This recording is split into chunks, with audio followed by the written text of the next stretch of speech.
Sleeping under the weight of a weighted blanket can feel glorious, like getting a deep tissue massage or having 3 cats and a dog all piled on top of you simultaneously. Feels wonderful.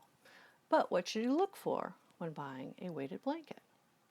Number one, you should look for the weight. Well, these blankets come in different weights. Sometimes it's 15 pounds, sometimes it's 18, all the way up to 30 or 35. You don't want to get too much weight. So the rule of thumb is to do 10% of your body weight. So if someone weighs 150 pounds, not saying it's me, then that would be a 15-pound blanket.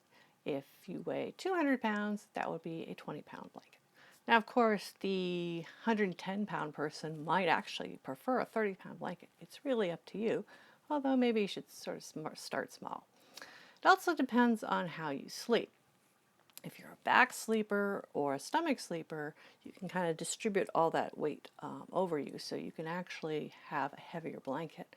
Whereas if you're a side sleeper, at least this is what I've found, if you have too much weight, it kind of pushes your hips into the mattress, and so you may need to be a little bit more careful on how weighty you go with the weights. The second thing you want to look at is the type of weight in your weighted blanket. So earlier models had metal beads or plastic beads, but now most of the ones that you find have glass beads or ceramic beads. So these are completely non-toxic. If they leak, you probably will at some point, they're not an issue. You just vacuum them up. The third thing is stitching quality. This sort of seems obvious. So usually the beads are held in little quilted squares. So you want to make sure that there is quality stitching to keep the beads where they should be. The next thing is fabric quality. Now you could probably get a cover made of cotton for the hotter months, or a cover made of what's called a minky fabric, which is like a polyester fleece, great for winter. And sometimes they'll come with 2 covers, so you could switch them. Of course, I hate cotton, and that is a subject for another video, but what I prefer are breathable fabrics. This is especially good for hot sleepers, such as bamboo, lyocell, tencel. These are all natural materials. They are derived from wood pulp. They're very breathable, and the good thing is they actually wick moisture away from you. This keeps you dry, this keeps you cool, it keeps you warm in winter, cool in summer. So it's ideal. And also I love lyocell and bamboo because of their look. They feel very soft. They're also kind of shiny, so it's almost sort of halfway between cotton and silk. So very lovely fabric. So you can, of course, get a weighted blanket with a bamboo cover, or you can get a bamboo duvet cover to put over it. Which brings us to our next thing to look for, which is number 5. Do you want to cover it or not cover it? Most of these blankets should be washable.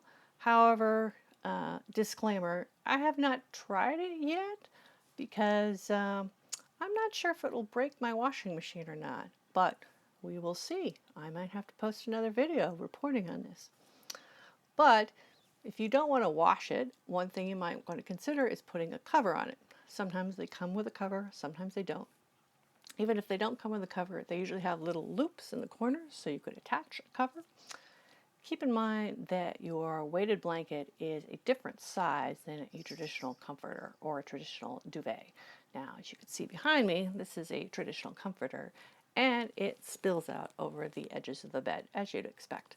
However, a weighted blanket's a little bit different. You wouldn't want it spilling over like that because it would get too hot. So instead, it's fitted to fit exactly on the top of your mattress, which means that if you're going to get a cover for it, you need to get a cover that is designed for a weighted blanket.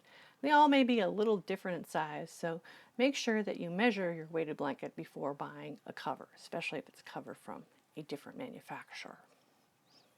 And again, cover is completely optional. It's up to you. So far we've been talking about traditional weighted blankets. And if you'd like to learn more, there are resources to where you can find these in the comments below. A non-traditional weighted blanket, example of that would be the Barabee blanket. And that blanket doesn't use beads or any other kind of traditional weight. Instead, it uses the actual weight of the material itself, which is kind of exciting. So, if you want to learn more, look in the comments below. Do you have a weighted blanket? How do you like your weighted blanket? Please comment below. Also, don't forget to like and subscribe. Have a good night.